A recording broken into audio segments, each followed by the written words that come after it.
Welcome to Slice of Pie.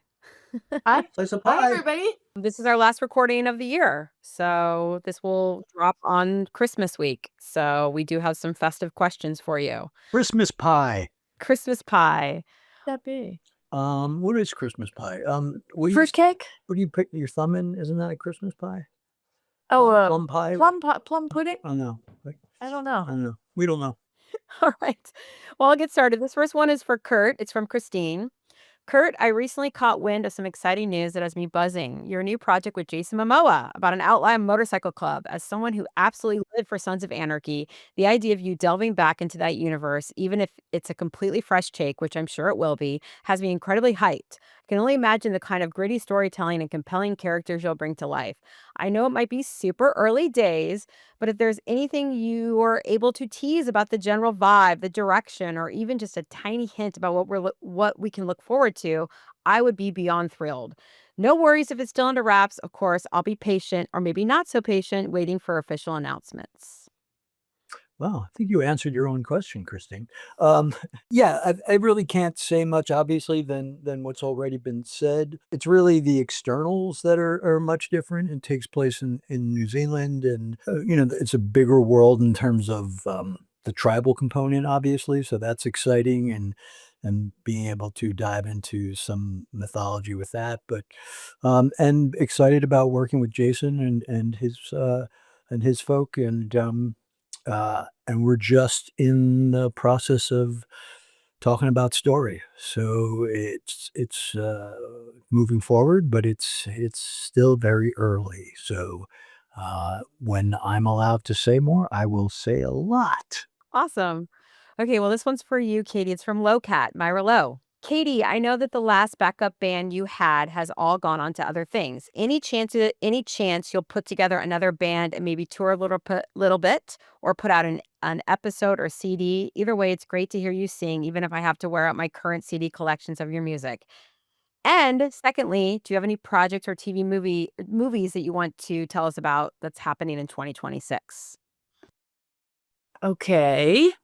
Yes. First of all, thanks for listening to my records. I think that's really great. I don't have a band right now, but what I do have, and I don't know if it's going to go on tour, but I put together a choir, which is very exciting. And I've always wanted to sing in a choir. So it's a small one. It's about 12 people. And I've picked a lot of really contemporary material, really. And I'm not quite sure what it's going to become, but it's something that's going to be shared. Kurt's written sort of a loose theatrical piece around it, but it's not a play, it's music. So that's kind of all I know for right now. I didn't want to put a band together right now because I just want to be a part of the group. That's kind of my vibe.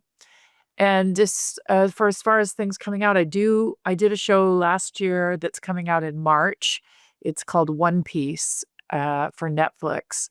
And I'm in the second season of the live action version, which I'm really excited about. I play this if anybody knows what One Piece is, it's a huge anime deal, which I had never heard of. But I play this kind of iconic character named Dr. Correa. And so that will be out in March on Netflix. You mentioned something on your date nights that you're working with one of the Chris's. Can you talk about that project at all or no? Well, I sort of. I just did that. And I play his mom. And it's a little indie movie called Carousel. And that's kind of all I know about it. But he was lovely. All right. Well, this one is first part's for Kurt, second part's for both of you. It's from Elaine via email. Kurt, did you think of Nomads when you were doing SOA, or has this been something recent that you've wanted to create?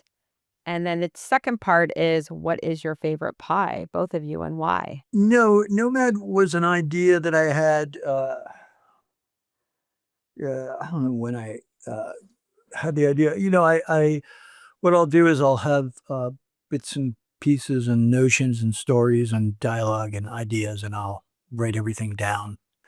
And then over time go back and sort through them, and this was an idea I really liked. I just didn't know who the who it was as far as the hero and where in what world it was in. But the idea itself, I had a while ago, but way not during Sons. This was, probably the last, I don't know, 5 or 6 years, and that it slowly has taken shape over the last year or so to where we're moving forward at a script level. And cherry pie is my favorite. What's your favorite? It changes. I think I do like a good sour cherry pie. You know what I really like? And I never had it until he was on the show, was that Marionberry pie. Marionberry was I great. had never had that, and it was sweet but tart. I know what you like, I think. Can I guess? Yeah. I think you really like key lime pie. I do like key lime pie, but key lime pie, it has to be summertime. Oh, And because it's right. you need whipped cream because it's so good, but it's super sweet. And I guess maybe it's the holidays. Like, I wouldn't eat key lime pie Right on now. holidays, Yeah. or even Thanksgiving for that matter. Right. It's more of a An season- Easter. a It's an yes, Easter yes, pie. it's a spring pie. We do enjoy pie. We do. I like pie better than cake. Do you? Do you? It's a toss-up. Yeah. I like a good German chocolate cake. Yeah. I do like Yeah. those. Okay. And not that we eat all this stuff, by the way, all the time. I mean, people must have this impression of us that we are just We only eat pie Junkers. on our pie. only on our podcast. Yeah. I think it's because of the podcast. You guys always have interesting pies. We haven't really had anybody other than Howie that picked an interesting pie. What did he pick again? Hot dog pie. Oh yeah, Which wasn't horrible. I can't remember now. Was It it? was good? like a A hot dog. it was like a chicken pot pie. It was like a meat Oh, pie. it was like a meat pie. One. Yeah. Yeah. Okay, so now we're getting into the festive questions. This one is from Reddit. What is your favorite holiday/Christmas tune? I'm gonna say I'm really curious to hear what Kurt has to say, but I'm gonna say "Have Yourself a Merry Little Christmas." I like that song. And what are you gonna say? Huh? I was just gonna pick something really Dark and random. just like some dirge. A dirge. I don't know. He's You know just, what? I think I know. he's I'm much more happy-go-lucky than he likes to such a portray. pussycat. Yes. Pussy. Cat.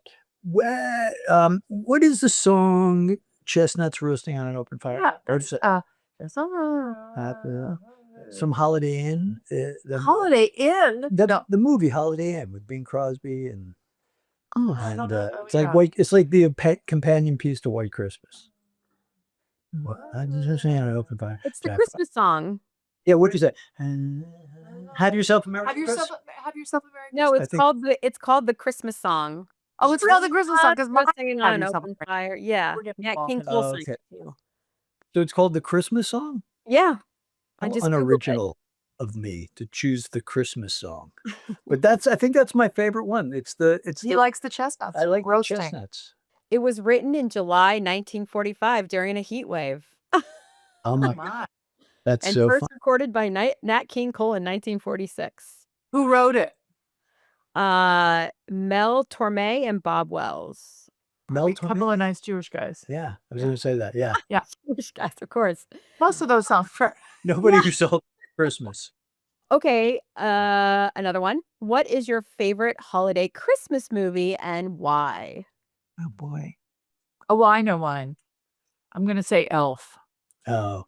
I think Elf is really funny and great. Yeah, I would say like I'm still a child around Christmas time. Sometimes in regards to the watching of it all, and it's not a movie, but the Rudolph The Red-Nosed Reindeer? cartoon. Yeah, No way. I love Rudolph, and I remember showing it to my kid. Like Esme didn't get it. She was kind of creeped out by it because it's that weird. That's kind of creepy. Does she have that weird claymation, and everyone's slightly a pedophile in it. So Ew.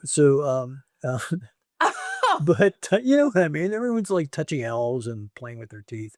But Playing with their teeth. I don't know. But Wow. Learn something. but I do like. I just remember that was such a marker growing up. Like you knew it was Christmas when that show was on, and my sister feels the same way too. But About the claymation. about the Rudolph the that- Red-Nosed yes. But as far as movies go, I will join you on the Elf train. I can watch Elf. Me too. I can watch Elf like in the middle of fucking June. Over and over again. Yeah, I can watch it Elf. just makes me happy. Yeah, me too. It's great. I always think of that scene where he's like, "World's greatest cup of coffee." Like, Yes. it's so good. Oh, congratulations. Okay, this one is an interesting one from Reddit. It's also holiday themed. If you could transport any of the characters you played or written into a Christmas trope type movie, who would it be and why? And what would your ideal story arc be for them? Oh God, that's a long question. A character into a Christmas movie, and what would the story arc be? Huh. Huh. Well, I sort of have one. Mm.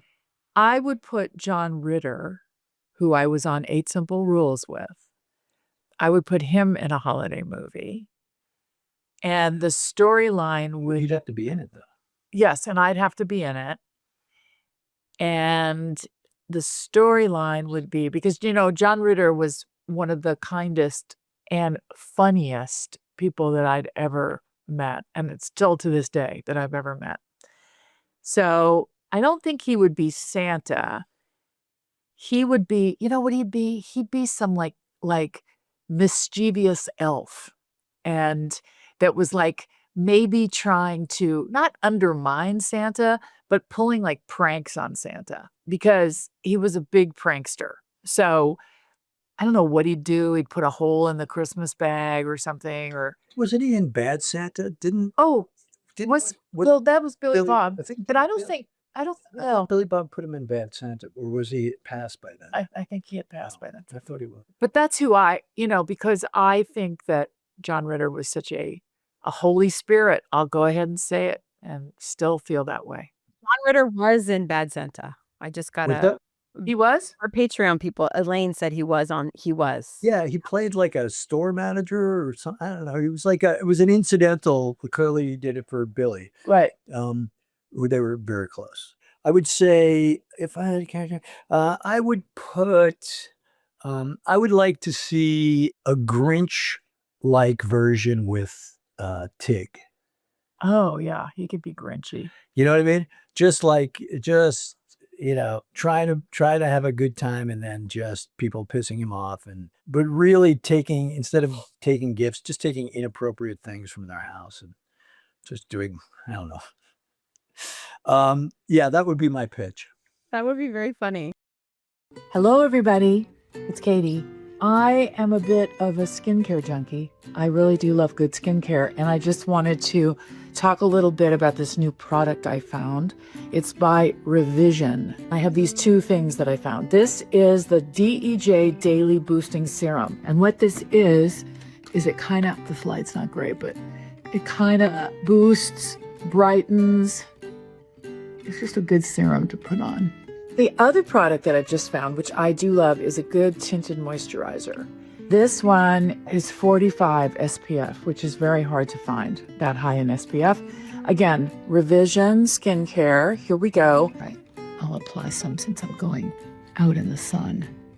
Okay. You don't even need that much. But I like tinted moisturizer more than I like base because I think it works better in evening skin tone. Then I'm ready to go. I can go out into the sun with my 45 SPF. Looks pretty good, don't you think? I think it looks pretty good. All right, guys, that's it. Bye. Today's episode is sponsored by the fabulous Neon Mango. Yep, and we are fired up about this one. Neo Mango is changing the autograph game. It's the only place in the world you can get a verified, cinematic, digital autograph with guaranteed authenticity. No lines, no chaos, no waiting for a convention, just a real connection that you can share directly from your phone, iPad, laptop, any digital device. We've seen a lot in this business, but this is different and exciting. We're proud to put our names on this and to back something that actually brings fans closer to their favorite actor or actress in a way that allows you to replay that moment forever and ever and ever. Yes, that's why we're joining the platform, signing a limited amount of autographs starting today. Today, We're ready to sign and I'm ready. connect with all of you right through Neon Mango. Go to Neon Mango. I'm going to spell it NEONMANGO, all one word, .com, and reserve your autograph ASAP. and I'm going to say it again for the people who are not as quick as you, people like me. That's Neon Mango, Neon, Neon, Mango, MANGO, all one word, .com, to reserve your autograph today. There are a limited amount, so hop on and let us say hi to you in a very special and authentic way. Yes. Thanks to Charlie, Adam, and Ryan. Boys. This is the last question, and then we have two voicemails. I can't talk. This is actually just a suggestion for date night. This is from Rick. Rick says, I have an idea for you. Try one of those paint and sip classes before or after dinner. They offer them without alcohol. Both of you get to paint a painting. It's fun, and we would all love to see your work. Trust me, my wife and I do this on a regular, and it's totally awesome. What is a paint and sip? What is that? It's like a class you go to, and you you can sip whatever your choice of drink is, and you paint. And it's just like it's like a date night? And that's it's like a places date you night. go to? Yeah, It's like Color Me Mine? yeah. Like It's like adults? Color Me Mine. Yeah. Wow, I've never heard of it. Well, send us a recommendation in LA because we don't know of a place like that. There should be an adult version of Build-A-Bear. No, stop. It's like build a sex toy. It's build a dildo. Stop. And you show up and you can pick your choice of size, Okay. material. That's what Tig would be stealing from the houses. It's silk. Batteries, no best. Yeah, is it silicone? Is it hand pumped? Wow. Is it? You're gonna give away all your I knowledge. know. Okay. Oh my God. Okay, there you go. All right, Build a dildo. Hold on. I'm gonna do the quick voicemails. We have two here. Somebody's gonna steal. I know. There will be a build a sex toy gigs at some point in the next year or so somewhere. All right. First one's from Lena. Hey guys, I hope you're both doing well. I'm such a fan of the two of you, and it would make my day if you get to hear this. I have a question for each of you. So, first, this is for you, Katie. Do you feel any less passionate about acting now compared to when you first started your journey? And Kurt, my question for you is, was there a particular moment or a specific scene you came up with for Sons of Anarchy that made you feel extremely proud of yourself for making? Or maybe a decision you made during the show, like casting certain actors or choosing to include a specific song that you feel was a perfect choice? Okay, I'll go first. I would say for me, I feel more passionate about it. I feel like I'm looking at the whole thing with fresh eyes. I can't wait to see what I'm going to do next. And, for me, because I didn't go to acting school really, I basically learned on the job. So I just feel like I just still have a lot to learn. So that's fun for me. That's interesting to me. And I look forward to working, I like to work with people that are good. So I look, because then I can get good. So I look forward to all of that. So no, I haven't lost the bug. I still want to work. Yeah. It's a good answer. It's a true answer. No, it's a lovely answer. I was very proud of what we did on Sons, but I don't remember a specific moment in where I felt like, oh, that was perfect. How about casting me? Well, that but that was from the jump. Right, that's true. You were part of it from the jump. That's true. So, I mean, your role changed, obviously, or developed more, but that was, but I would say, look, here's what I know. I think the greatest accomplishment for me, and it still is my biggest strength as a writer producer, ultimately, and I don't say this with any like bullshit false humility, is that my biggest skill is surrounding myself with the right people, knowing the right people for the right job. And I believe I have that ability in casting as well as elements of production, and it truly is, that is probably my best strength in terms of success. And so it's never, it always starts out my project. Once it leaves my computer, it becomes our project, and I'm very conscious of that, and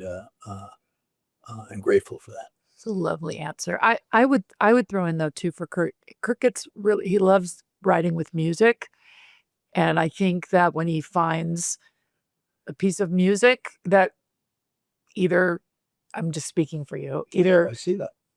sort of spark something or would feel right somewhere, I think that I watch you get really like excited. Yeah, about that. and the interesting like thing, that. the interesting thing about that too is it and a lot of times it's not something that ultimately makes it into the show. Sometimes Right. it's just the right emotional bumper I need to hit to make me understand what it should feel like. And then sometimes the song is I can't use it or I can't afford it, and sometimes ultimately when it finishes, it's shaped differently and needs it needs a different echo. So it'll maybe be a different piece of music. But yeah, I do. I tend to put together playlists They're good. for whatever it is I'm beginning Yeah. to work on. Very cool. This last one's from Ariel. Hi, Katie and Kirk. I just wonder if you could give us some of the ways that you keep from getting bogged down by all the bad going on in the world. Oh. Maybe some of the things that you do to keep maybe your sanity, especially when you're raising a young child in this world. Wow. Well, it's the same answer. Yeah. I'm sure we're going to say the same thing, which is one day at a time. I mean, for me, that's what I was going to say, which is, there's I think we can only manage what's in front of us to do. And, to look at things globally at this point is a bit overwhelming. And I think the tool that I know I've learned and Kurt has learned is that, to stay present and to stay in what is. And even though it's dark, what is not as overwhelming as what it might turn into. That's what I would say. And with a young kid, just love your kid. Love your kid. And give, and I mean, I could go on and on about this, but there's also ways to give back and to be of service in these moments that will make you not even the person, hopefully the person you're giving to, but will make you feel better, will make you feel a part of whatever tone you want to set. So I think that those are tools that I know both of us incorporate in our lives. And it's as much for us as it is for anybody else. Right? So, yeah, I would say, yeah, and exactly all that. And it's easy to take a current moment that is difficult, whether it be with family or job or something that is very real and can feel like it's breaking us. And then for what happens to me, sometimes I can have that feeling, and then I will go, "What else is wrong?" And it's very easy nowadays to see things when you go, "What else is wrong?" Right. And I'll apply that to everything, and that's what buries me.